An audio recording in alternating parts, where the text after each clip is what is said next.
سبحان اللہ ما اجمل کا ما حسن کا ما اکمل کا۔ نحمدہ ونصلی علی رسولہ النبی الکریم الامین، اما بعد فاعوذ باللہ السمیع العلیم من الشیطان الرجیم، بسم اللہ الرحمن الرحیم۔ قال اللہ تبارک و تعالی فی القرآن الحکیم، ان اللہ وملائکتہ یصلون علی النبی یا ایہا الذین آمنوا صلوا علیہ وسلموا تسلیما۔ الصلاۃ والسلام علیک یا رسول اللہ، الصلاۃ والسلام علیک یا نبی اللہ، الصلاۃ والسلام علیک یا شفیع المذنبین وعلی آلک واصحابک یا رحمۃ للعالمین۔ اللہ تعالیٰ کی بے حد و حساب حمد و ثنا، جان عالم وجہ تخلیق کائنات، ہم سب کے آقا و مولا حضرت محمد مصطفیٰ صلی اللہ علیہ وآلہ وسلم اور آپ کے جمیع آل و اصحاب کی بارگاہ ناز میں درود و السلام کے نذرانوں کے بعد، انتہائی عزت اور احترام کے لائق سامعین ذی قدر، میرے دینی اور یقینی دوستوں، بزرگوں اور بھائیوں، اللہ تبارک و تعالیٰ کے فضل و کرم سے نبی کریم صلی اللہ علیہ وسلم کی سیرت مبارکہ اور حیات مقدسہ کے متعلق ہمارا دروس کا تسلسل بنام سیرت رحمت للعالمین جاری و ساری ہے۔ اس سلسلے میں نبی کریم صلی اللہ علیہ وآلہ وسلم کے ہر اہم زندگی کے اہم واقعات، آپ صلی اللہ علیہ وسلم کی زندگی کے ہر اہم پہلو پر ہماری کوشش ہوتی ہے کہ روشنی ڈالی جائے اور اس کو اختصار مگر جامعیت کے ساتھ بیان کیا جائے۔ گزشتہ ایام میں ہمارا درس نبی کریم صلی اللہ علیہ وسلم کے حوالے سے غزوہ احد کے حالات و واقعات کے متعلق گزرا۔ نبی کریم صلی اللہ علیہ وسلم کے محبوب چچا سیدنا حمزہ رضی اللہ تعالیٰ عنہ کی شہادت کے حوالے سے ہمارا پچھلا درس جاری تھا اور اسی گفتگو کو ہم آگے لیے بڑھیں گے۔ سیدنا حمزہ رضی اللہ تعالیٰ عنہ کے حوالے سے خصوصی طور پر گفتگو کرنے کا مقصد آپ کی اسلام کے لیے خدمات اور نبی کریم صلی اللہ علیہ وسلم کے لیے آپ کی اہمیت ہے۔ نبی کریم صلی اللہ علیہ وسلم نے جتنی اہمیت آپ کو دی اپنے عزیز و اقربا میں، شاید ہی آپ نے اتنی اہمیت کسی اور کو دی ہو۔ جتنا غم نبی کریم صلی اللہ علیہ وسلم کو آپ کے وصال مبارک پر ہوا، اتنا غم کسی اور کے وصال پر نبی کریم صلی اللہ علیہ وسلم سے دیکھنے میں نہیں آتا۔ جو نبی کریم صلی اللہ علیہ وسلم نے ان کے لیے بشارات فرمائیں اور آپ کے لیے اللہ کی طرف سے انعامات کا ذکر فرمایا، ایسی انفرادیت اور خصوصیت ہمیں کسی اور میں نظر نہیں آتی۔ لہٰذا حضرت حمزہ رضی اللہ تعالیٰ کے حوالے سے ہم نے چاہا اور بعض ہمارے احباب کی درخواست پر ہم نے اس درس کو سیدنا حمزہ رضی اللہ تعالیٰ عنہ کی حیات مقدسہ کے اہم واقعات کے اوپر شروع کیا۔ آج انشاءاللہ العزیز سیدنا حمزہ رضی اللہ تعالیٰ عنہ کے حوالے سے ہماری گفتگو اختتام پذیر ہوگی اور اگلے درس سے پھر ویسے ہی تسلسل جاری و ساری ہوگا۔ گزشتہ درس میں آپ نے سنا کہ نبی کریم صلی اللہ علیہ وآلہ وسلم کی معیت میں حضرت حمزہ رضی اللہ تعالیٰ عنہ بدر کے مقام پر پہنچتے ہیں اور سب سے پہلے اسود بن عبد الاسد مخزومی کی طرف سے اس بات کا اعلان کیا جاتا ہے کہ میں مسلمانوں کے استعمال ہونے والے پانی، یعنی جس سے مسلمان پینے کے لیے استعمال کر رہے تھے، اس پانی کو آلودہ کر دوں گا تاکہ مسلمان اس پانی کو تناول نہ کر سکیں۔ تو وہاں سے اسود بن عبد الاسد مخزومی یہ بدبخت وہاں سے اس ارادے سے نکلا، حضرت حمزہ رضی اللہ تعالیٰ عنہ نے اسے راستے میں ہی پکڑ لیا اور اس کے ساتھ حضرت حمزہ رضی اللہ تعالیٰ عنہ کا جنگ کا معاملہ شروع ہوا۔ حضرت حمزہ رضی اللہ تعالیٰ عنہ کے وار کے بعد اس کی ٹانگ پنڈلی سے کٹ گئی اور یہ خود کو گھسیٹتا ہوا اس خون آلود حالت میں اس چشمے پر یا اس تالاب میں اپنے آپ کو گرانا چاہتا تھا تاکہ مسلمان اس کا پانی نہ پی سکیں۔ حضرت حمزہ رضی اللہ تعالیٰ عنہ نے فوراً تلوار کا وار کر کے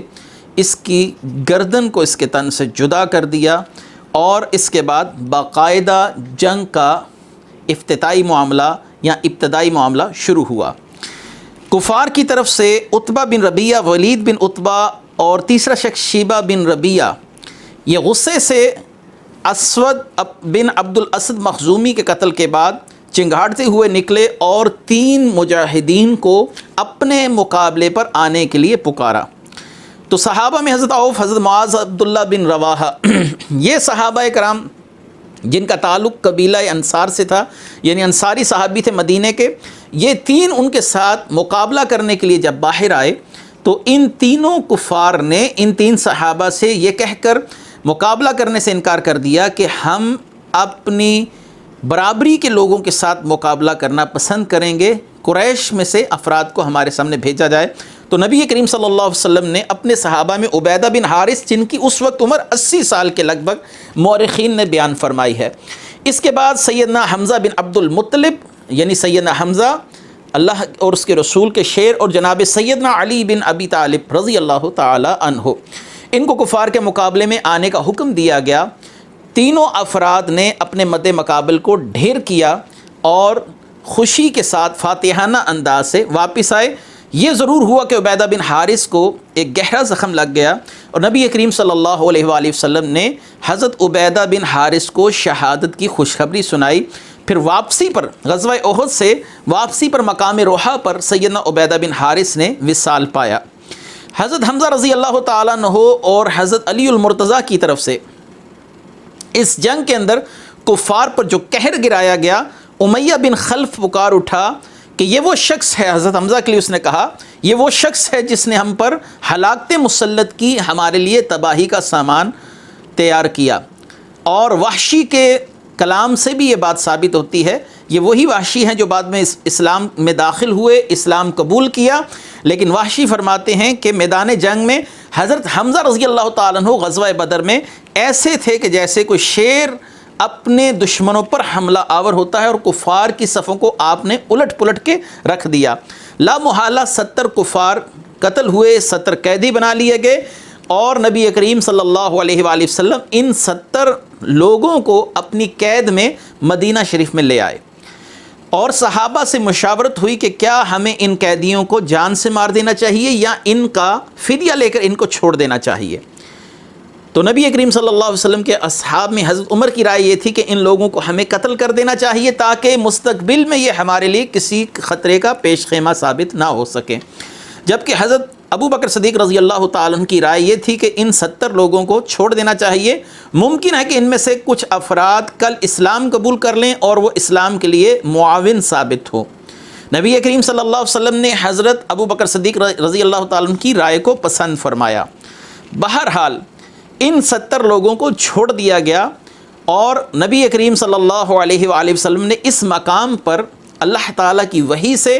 اس بات کی طرف بھی اشارہ دے دیا کہ مجھے اللہ تعالیٰ کی طرف سے یہ بات بتا دی گئی ہے کہ جن 70 افراد کو ہم نے چھوڑا ہے، اگلے معرکے میں، اگلی جنگ میں یہ ہمارے بہت سے صحابہ کی شہادتوں کا سامان بنیں گے۔ بہرحال صحابہ اکرام شہادتوں کی خوشخبری پا کر خوش ہونے والے لوگ تھے، انہیں موت کی خبر سن کر کسی قسم کا غم لاحق نہیں ہوتا تھا، لہٰذا صحابہ اکرام نے اس پر بھی خوشی منائی۔ یہ وہ حالات و واقعات ہیں جو حضرت حمزہ رضی اللہ تعالیٰ عنہ کی شہادت کا سبب بنے، کیونکہ آپ نے غزوہ بدر کے اندر بہت سے نامور کافروں کو واصل با جہنم کیا تھا۔ اب ان کفار کے عزیز و اقربا، بیٹے، بھائی اور دیگر ان کے رفقا حضرت حمزہ رضی اللہ تعالیٰ عنہ کی شہادت کے لیے بے چین ہو رہے تھے۔ اسی اثناء میں غزوہ بدر کے فوراً بعد غزوہ بنی قینقاع یہ پیش آیا، اور اس کے اسباب اور محرکات کیا تھے، اس میں بھی حضرت حمزہ کا ایک بڑا امتیازی کردار نظر آتا ہے۔ غزوہ بنی قینقاع، اس کے حالات و واقعات ہم بڑی تفصیل کے ساتھ بیان کر چکے ہیں، یہ تمام واقعات ہم تفصیلی طور پر بیان کر چکے ہیں۔ اب میں اختصار کے ساتھ صرف اور صرف حضرت حمزہ رضی اللہ تعالیٰ عنہ کے حوالے سے اپنی گفتگو کر رہا۔ غزوہ بنی قینقاع، اس کے اسباب یہ ہوئے کہ جب رسول اللہ صلی اللہ علیہ وسلم بدر کے مقام سے فتح پا کر واپس لوٹے، 313 نہتے صحابہ کا کفار کے لشکر جرار کے مقابلے پر فاتحانہ انداز سے لڑ کر واپس آنا، یہ یہودیوں کو ایک آنکھ نہیں بھایا۔ یہودی اس بات پر نبی کریم صلی اللہ علیہ وسلم کی فتح پر دل میں آگ بگولا ہو رہے تھے، اور اس بات کو کسی طور پر بھی قبول کرنے کو تیار نہ تھے کہ مسلمانوں کو اللہ تعالیٰ نے ایسی واضح اور روشن فتح عطا فرمائی ہے۔ تو نبی کریم صلی اللہ علیہ وسلم کی بارگاہ میں بعض یہودیوں کی طرف سے یہ پیغامات بھی پہنچے کہ اگر آپ کا مقابلہ ہمارے ساتھ ہوتا تو یقیناً صورتحال یکسر تبدیل ہو جاتی، کیونکہ آپ کا واسطہ ایک ایسی قوم کے ساتھ پڑا ہے جنہیں لڑنے کا ہنر ہی نہیں آتا۔ اگر آپ ہمارے ساتھ لڑتے، یہ قبیلہ بنی قینقاع کے الفاظ تھے، اگر آپ ہمارے ساتھ لڑتے تو آپ کو ہم شکست فاش دیتے۔ تو یہ ان کے دل کا جو بغض تھا ان کی زبانوں سے چھلک رہا تھا، حالانکہ یہ رسول اللہ صلی اللہ علیہ وسلم کے ساتھ معاہدہ کر چکے تھے کہ ہم آپس میں کسی قسم کی بھی جنگ اور آپس میں کسی قسم کی بھی نا اتفاقی کا معاملہ نہیں کریں گے۔ لیکن یہودیوں کو مسلمانوں کا بڑھتا ہوا اثر و رسوخ، مسلمانوں کا بڑھتا ہوا عزت و رفت کا معاملہ ایک آنکھ نہیں بہا رہا تھا، لہٰذا بنی قینقاع کسی ایسے موقع کے انتظار میں تھے، یہ بنو قینقاع کے رسول اللہ صلی اللہ علیہ وآلہ وسلم سے ہمیں معاہدہ توڑنے کا کوئی موقع میسر آ جائے، اور پھر وہی ہوا جو وہ چاہتے تھے، ایک ایسا واقعہ رونما ہوتا ہے جس کی وجہ سے رسول اللہ صلی اللہ علیہ وسلم سے یہودیوں نے اپنا معاہدہ توڑ دیا۔ واقعہ کچھ یوں تھا کہ ایک مسلمان خاتون بازار میں کسی چیز کی خرید و فروخت کے سلسلے میں جاتی ہے، اور ایک یہودی اس کے چہرے سے نقاب اتارنے کی کوشش کرتا ہے، اور اس یہودی کے اس عمل پر ایک مسلمان نے اس یہودی کو بھرے بازار میں قتل کر دیا، اور بہت سے یہودیوں نے مل کر اس مسلمان کو شہید کر دیا۔ دونوں طرف کے افراد یعنی مسلمان اور یہودی، ان دونوں کے اندر ایسی اشتعال انگیزی کی صورتحال پیدا ہوئی کہ آپس میں دونوں گروہ دست و گریباں ہو گئے۔ نبی کریم صلی اللہ علیہ وسلم اس صورتحال کو قابو کرنے کے لیے خود اس بازار میں جاتے ہیں اور یہودیوں کو اللہ تبارک و تعالیٰ کے احکامات سے باخبر کرتے ہیں، اور یہودیوں کو اس بات سے آشنا کروایا جاتا ہے کہ میں وہی نبی ہوں جن کے متعلق تمہاری کتابوں میں اللہ تبارک و تعالیٰ کی طرف سے احکامات اور نشانیاں بیان کر دی گئی ہیں۔ لیکن یہودی نبی کریم صلی اللہ علیہ وآلہ وسلم کی کسی نصیحت کو بھی سننے کے لیے قطعاً تیار نہیں ہے، وہ رسول اللہ صلی اللہ علیہ وسلم کو جنگ کے لیے دعوت دیتے ہیں۔ یہ وہ معاملہ تھا کہ جو بنو قینقاع کے ساتھ جنگ کا ابتدائی معاملہ بنتا ہے۔ نبی کریم صلی اللہ علیہ وآلہ وسلم کو یہ یقین ہو گیا یہ قوم اپنا عہد توڑنے پر تلی ہوئی ہے، لہٰذا حضرت جبریل آپ صلی اللہ علیہ وسلم کی طرف یہ وحی لے کر آئے، اے محبوب اگر کسی قوم سے آپ عہد توڑنے کا اندیشہ رکھیں، یعنی وہ قوم آپ سے عہد توڑ دے گی، تو ان کے ساتھ اعلان جنگ فرما دیجئے۔ نبی کریم صلی اللہ علیہ وآلہ وسلم نے سیدنا ابو لبابہ کو مدینہ منورہ کا نگران مقرر کیا، عامل اور نائب مقرر کیا، اور اپنے صحابہ کے ساتھ بنو قینقاع کے علاقے کی طرف کوچ فرمایا، اور اس تمام کے تمام علاقے کا محاصرہ نبی کریم صلی اللہ علیہ وسلم نے فرما لیا۔ اس بنو قینقاع غزوہ بنو قینقاع کے اندر سیدنا حمزہ رضی اللہ تعالیٰ عنہ کو مسلمانوں کی طرف سے علم سونپا گیا تھا۔ اسلام کے علم بردار سیدنا حمزہ رضی اللہ تعالیٰ عنہ تھے۔ مسلمانوں کی تعداد اگرچہ یہودیوں کی نسبت کم تھی، لیکن اللہ تعالیٰ نے یہودیوں کے دلوں پر ایسا ایک رعب طاری کر دیا کہ یہودیوں نے خود کو ایک قلعے کے اندر بند کر اندر سے دروازوں کو مقفل کر دیا، اور خود کو اس قلعے کے اندر نظر بند کر دیا، خود کو قلعے کے اندر قید کر لیا گیا۔ نبی کریم صلی اللہ علیہ وسلم نے 15 دن تک اس قلعے کا محاصرہ فرمایا۔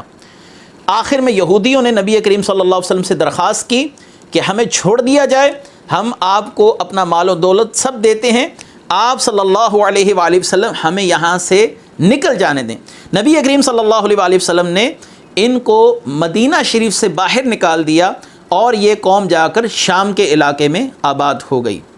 اور وقت کے ساتھ ساتھ یہ قوم نسین منسین ہو گئی، ختم ہو گئی، اور رسول اللہ صلی اللہ علیہ وسلم کو اس مقام پر بھی اللہ تعالیٰ کی طرف سے فتح نصیب ہوئی۔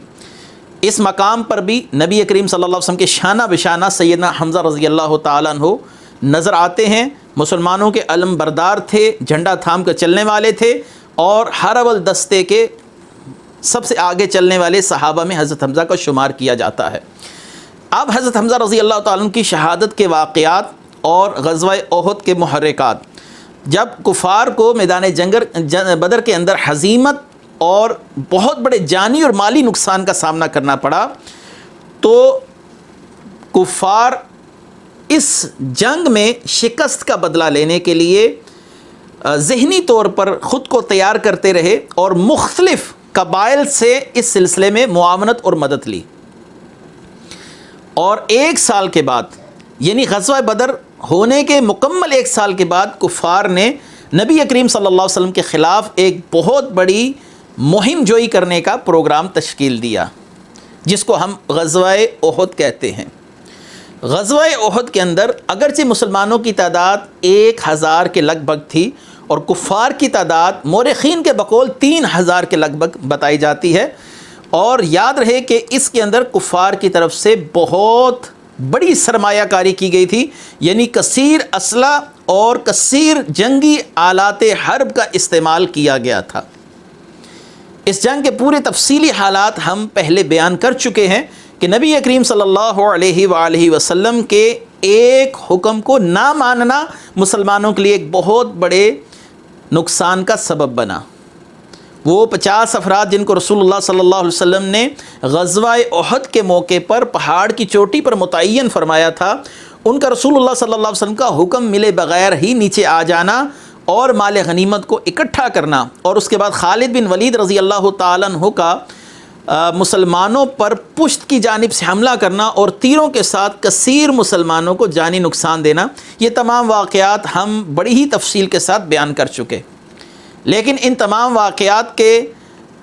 تناظر میں حضرت حمزہ رضی اللہ تعالیٰ عنہ کی شخصیت، آپ کی شخصیت ایسی انفرادی شان والی شخصیت تھی کہ حضرت حمزہ رضی اللہ تعالیٰ عنہ کی مسائی جمیلہ دیکھی جائے تو حضرت حمزہ رضی اللہ تعالیٰ عنہ یہ ان صحابہ میں تھے جنہوں نے غزوہ احد مدینے سے باہر جا کر لڑنے کی نبی کریم صلی اللہ علیہ وسلم کو تجویز دی تھی. اور نبی کریم صلی اللہ علیہ وسلم سے حضرت حمزہ رضی اللہ تعالیٰ عنہ کا کہنا تھا، یا رسول اللہ، اس ذات کی قسم جس نے آپ پر کتاب نازل کی، یا رسول اللہ صلی اللہ علیہ وسلم، میں اس وقت تک کفار کے ساتھ لڑوں گا جب تک میری تلوار خون کفار سے آلودہ نہ ہو جائے یا میں اپنی تلوار توڑ نہ دوں. آپ نے جمعہ اور ہفتے کا روزہ رکھا ہوا تھا. نبی کریم صلی اللہ علیہ وسلم نے حضرت حمزہ اور دیگر صحابہ کی رائے پر ہی مدینہ سے باہر جا کر غزوہ احد لڑنے کی جو تجویز تھی اس کو قبول فرمایا تھا. بہرحال حضرت حمزہ رضی اللہ تعالیٰ عنہ اس غزوے کے اندر بھی انتہائی جرأت کے ساتھ لڑے اور آپ نے سب سے پہلے ارتاد بن شرجیل کا قتل کیا. ارتاد بن شرجیل کو انفرادی مقام حاصل تھا کفار میں، ان کا علم بردار تھا. حضرت حمزہ رضی اللہ تعالیٰ عنہ نے جب حملہ کیا، یکبارگی حملے سے کفار کی صفوں میں ہلچل مچ گئی، اور کفار اس بات کا خود اقرار کرتے ہیں کہ حضرت حمزہ رضی اللہ تعالیٰ عنہ کا حملہ ایسا حملہ ہوتا ہے جس کو برداشت کرنا ہماری سکت سے باہر ہوتا ہے. اس کے بعد صباح بن عبد العزیٰ خزائی، یہ مدینے میں میدان میں تکبر کی حالت میں پکارتا ہوا آیا، حل من مبارز، کوئی ہے میرے مقابلے کا. حضرت حمزہ رضی اللہ تعالیٰ عنہ نے فرمایا، اے ام انمار کے بیٹے، تو اللہ کے ساتھ اور رسول اللہ صلی اللہ علیہ وسلم کے ساتھ مقابلہ کرنا چاہتا ہے اور دشمنی اور عداوت کا مظاہرہ کرتا ہے. چنانچہ ایسا وار کیا کہ اس کا سر اس کے جسم سے جدا ہو گیا. یہ صبا وہ آخری شخص ہے جس کو حضرت حمزہ نے میدان احد میں قتل کیا تھا. حضرت حمزہ رضی اللہ تعالی عنہ اس شخص کی زرہ اتارنے کی غرض سے جب نیچے جھکے تو وحشی، جس کو جبیر بن مطعم نے حضرت حمزہ رضی اللہ تعالیٰ عنہ کی شہادت کے لیے ذہنی طور پر آمادہ کیا تھا، اگر تم حضرت حمزہ کو شہید کرنے میں کامیاب ہو جاتے ہو، کیونکہ آپ نے غزوہ بدر میں طعیمہ کو قتل کیا تھا، جبیر بن مطعم اس کا بدلہ لینا چاہتے تھے، تو وحشی نے اس شرط پر کہ مجھے آزاد کیا جائے گا، حضرت حمزہ رضی اللہ تعالی عنہ کی شہادت کا ذمہ اپنے سر لیا. ہندہ جو کہ ابو سفیان کی بیوی تھی،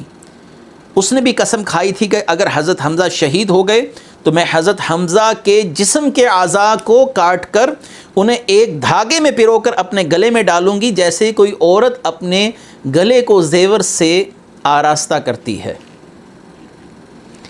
وحشی کا کہنا یہ ہے کہ میں نے دور سے ایک نیزہ پھینکا جو حضرت حمزہ رضی اللہ تعالیٰ کے ناف والے مقام سے داخل ہوا اور ان کی پشت کی جانب سے باہر نکل گیا۔ حضرت حمزہ رضی اللہ تعالیٰ عنہ زمین پر گرے اور آپ نے جام شہادت نوش پایا، اور ہندہ نے آ کر سیدنا حمزہ رضی اللہ تعالیٰ عنہ کا مصلح کرنا شروع کیا۔ آپ کے ناک، آپ کے کان، آپ کی آنکھیں، آپ کے چہرے کے تمام اعضاء کو کاٹ دیا گیا، اور اس نے ان اعضاء کو ایک دھاگے میں پرو کر اپنی گردن میں ڈالا۔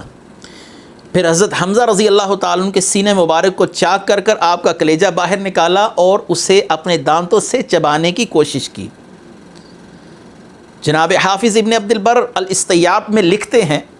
کہ نبی کریم صلی اللہ علیہ وآلہ وسلم نے فرمایا، اگر حمزہ کے کلیجے کا کوئی ٹکڑا بھی ہندہ کے اندر داخل ہو جاتا تو ہندہ کبھی بھی کفر کی حالت میں نہ مرتی، یعنی اللہ تعالیٰ اس ٹکڑے کے باعث اس کو فوراً ہدایت نصیب فرما دیتا۔ بہرحال حضرت حمزہ رضی اللہ تعالیٰ عنہ کا مصلح کیا گیا، اور امام حاکم لکھتے ہیں مستدرک میں، حضرت انس رضی اللہ تعالیٰ عنہ کی روایت ہے کہ مر بحمزہ یوم احد وقد جدع ومثل به، حضرت حمزہ رضی اللہ تعالیٰ عنہ کی لاش مبارک کے پاس جب نبی کریم صلی اللہ علیہ وسلم تشریف لے کر گئے، ان کے ناک، کان وغیرہ سب کاٹ دیے گئے تھے، اور چہرہ اقدس نہیں پہچانا جاتا تھا۔ نبی کریم صلی اللہ علیہ وآلہ وسلم نے جب حضرت حمزہ رضی اللہ تعالیٰ عنہ کو اس حال میں دیکھا تو آپ نے اتنا غم انگیز منظر زندگی میں پہلے نہیں دیکھا تھا۔ آپ کی آنکھوں سے آنسو جاری تھے۔ آپ نے فرمایا، لن اصاب بمثلک ابدا، اے میرے چچا، آپ کی طرح کوئی شہید نہیں ہوگا۔ نبی کریم صلی اللہ علیہ وآلہ وسلم نے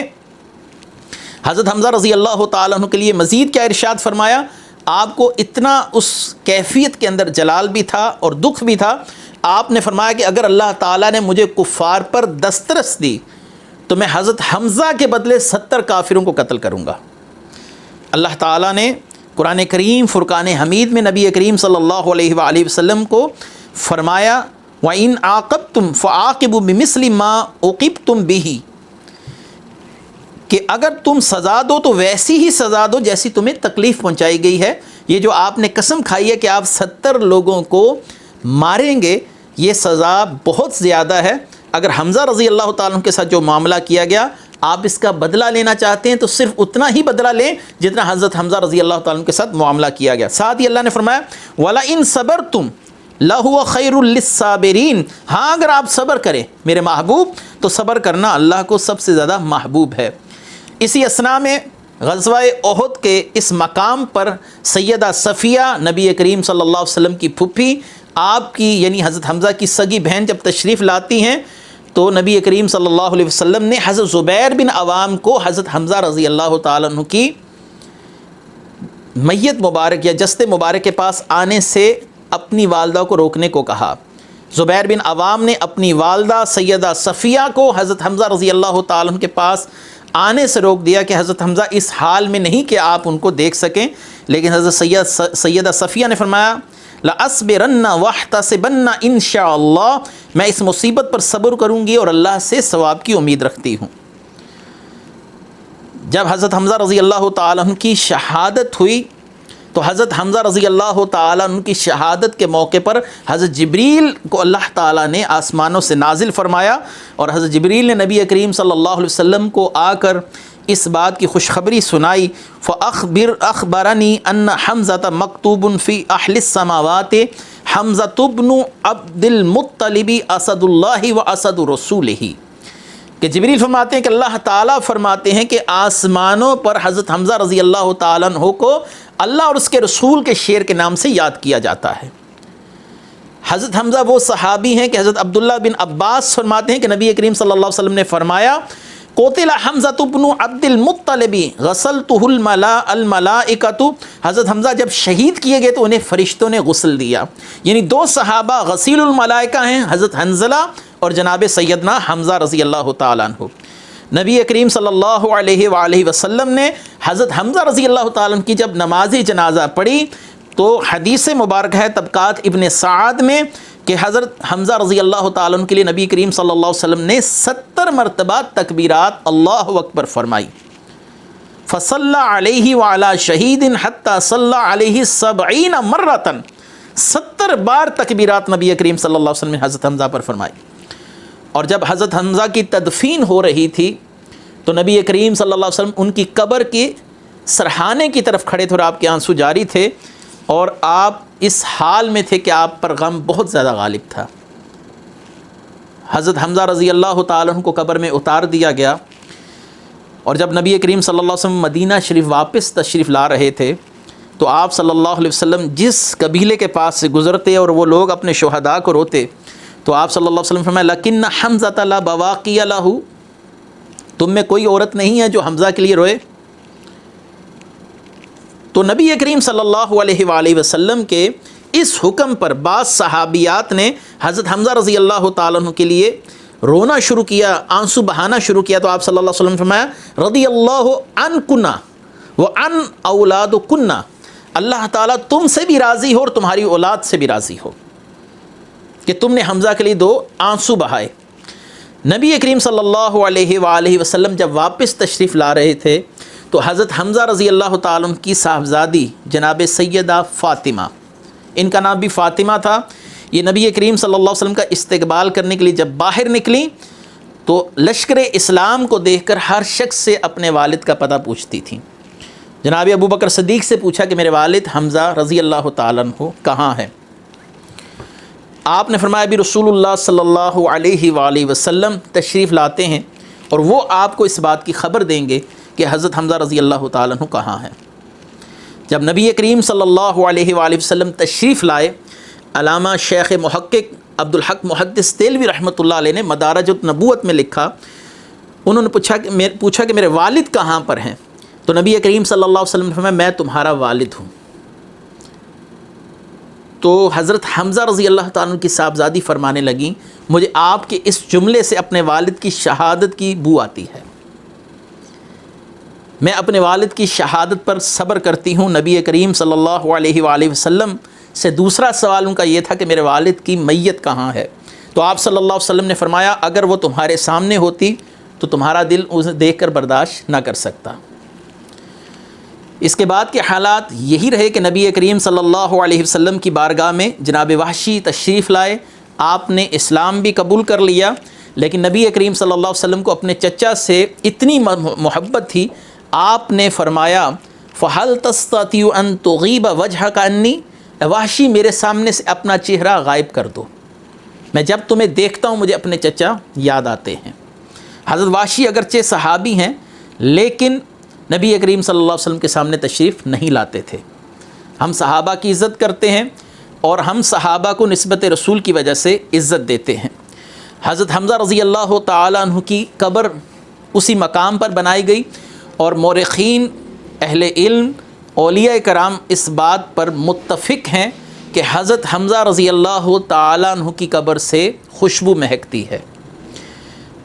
قطب مدینہ سیدنا ضیاء الدین مدنی رحمۃ اللہ علیہ آپ اکثر فرمایا کرتے تھے من ارادہ یستشفع عند رسول اللہ فلیستشفع لامہ، جو چاہے کہ رسول اللہ کی بارگاہ میں کسی کی سفارش لائے، کسی کا واسطہ لائے تاکہ رسول اللہ صلی اللہ علیہ وسلم کی بارگاہ میں اس کی بات مانی جائے، اسے چاہیے کہ حضرت حمزہ کے واسطے سے نبی کریم صلی اللہ علیہ وسلم کی بارگاہ میں عرض کرے۔ نبی کریم صلی اللہ علیہ وسلم کی اپنی صاحبزادی سیدہ فاطمہ الزہرا رضی اللہ تعالی عنہا، آپ کے متعلق وفاء الوفاء میں امام سمہودی نے لکھا ان فاطمہ بنت نبی کانت تزور قبر امہا حمزہ کل جمعۃ فتصلی وتبکی عندہ، سیدہ فاطمہ حضرت حمزہ کی قبر پر زیارت کے لیے ہر جمعے کے جمعے جایا کرتی تھیں اور ان کی قبر کے پاس نماز بھی پڑھتی اور آنسو بھی بہایا کرتی تھیں۔ شہدائے احد کو اللہ تعالیٰ نے یہ مقام دیا کہ نبی کریم صلی اللہ علیہ وآلہ وسلم نے خود اس بات کا اظہار فرمایا۔ آپ نے فرمایا اما واللہ لودت انی غدرت مع اصحابی بحدن الجبل یقول قتلت معهم، کہ میں یہ چاہتا ہوں کاش میں بھی انہی لوگوں کے ہمراہ یہیں پر رہ گیا ہوتا اور ان کے ساتھ شہید ہو گیا ہوتا۔ اللہ نے شہدائے احد کو وہ مقام و مرتبہ عطا فرمایا۔ حضرت حمزہ رضی اللہ تعالیٰ عنہ کی قبر مبارک پر نبی کریم صلی اللہ علیہ وسلم کثرت سے تشریف لے جاتے، اور آپ صلی اللہ علیہ وسلم نے ایک مقام پر فرمایا کہ یہ شہدائے احد ہیں، اور جو شخص بھی ان کو قیامت کے دن تک سلام کرے گا، الی یوم القیامت ردوا علیہ، جو شخص بھی ان کی قبر کی زیارت کرے گا اور انہیں سلام دے گا، یہ اس کا جواب ضرور عنایت کریں گے۔ سیدہ فاطمہ خزاعیہ یہ صحابیہ کہتی ہیں کہ ایک دفعہ میں حضرت حمزہ رضی اللہ تعالیٰ عنہ کی قبر پر گئی اور میں نے آپ کو سلام دیا تو مجھے آپ کی قبر سے وعلیک السلام کی آواز سنائی دی۔ وہی نبی کریم صلی اللہ علیہ وسلم کی روایت اس کی تائید کر رہی ہے۔ حضرت حمزہ رضی اللہ تعالیٰ عنہ کی قبر اقدس کے حوالے سے علماء کرام اس بات پر متفق ہیں کہ آپ کی قبر کے قریب مانگی گئی دعائیں اللہ تعالیٰ قبول فرماتا ہے۔ الدعاء مستجاب عند قبرہا، آپ کی قبر کے پاس کی گئی دعائیں اللہ تعالیٰ قبول فرماتا ہے، اور اللہ تبارک و تعالیٰ نے احد کے شہداء کو جو مقام و مرتبہ دیا اس کا اندازہ ادھر سے بھی لگایا جا سکتا ہے کہ حضرت ابو بکر صدیق، حضرت عمر فاروق، ان دونوں افراد یعنی جلیل القدر صحابہ کا یہ معمول رہا کہ نبی کریم صلی اللہ علیہ وسلم کے وصال کے بعد یہ بھی کثرت کے ساتھ شہداء احد کی قبروں پر حاضری دینے کے لیے جایا کرتے تھے۔ حضرت حمزہ رضی اللہ تعالی عنہ کی قبر اقدس کے حوالے سے امام یوسف نبہانی نے جامع کرامات اولیاء میں بہت سی کرامات وغیرہ کا بھی ذکر کیا ہے کہ آپ نے بعد از وصال اپنے سے استغاثہ کرنے والوں کی کیسے آ کر مدد فرمائی اور ان لوگوں کے لیے کیسے رہنمائی والا معاملہ فرمایا۔ حضرت حمزہ رضی اللہ تعالیٰ عنہ وہ عظیم شخصیت ہے کہ نبی کریم صلی اللہ علیہ وآلہ وسلم نے جن کے لیے 70 مرتبہ تکبیرات کہیں، جن کو قبر میں اتارنے کے لیے خود آپ تشریف فرما ہوئے، آپ صلی اللہ علیہ وآلہ وسلم کی قبر پر کثرت سے جاتے۔ حضرت حمزہ کی اسلام کے لیے جو خدمات تھیں ان کو بیان کرنا ہم نے ضروری سمجھا، اور اس کو ہم نے درس سیرت کا حصہ بنایا، کیونکہ نبی کریم صلی اللہ علیہ وسلم کی زندگی میں آپ کا مقام و مرتبہ انتہائی اہمیت کا حامل تھا۔ حضرت حمزہ رضی اللہ تعالیٰ عنہ کی شہادت کا صدقہ اللہ تعالی ہم سب کی مغفرت فرمائے، ہمیں بھی ایمان، عافیت، سلامتی والی زندگی اور خاتمہ بالخیر نصیب فرمائے۔ اللہ تعالیٰ شہدائے احد کی قبروں پر اپنی کروڑہ رحمتوں کا نزول فرمائے۔ وآخر دعوانا ان الحمد للہ رب العالمین۔ سبحان اللہ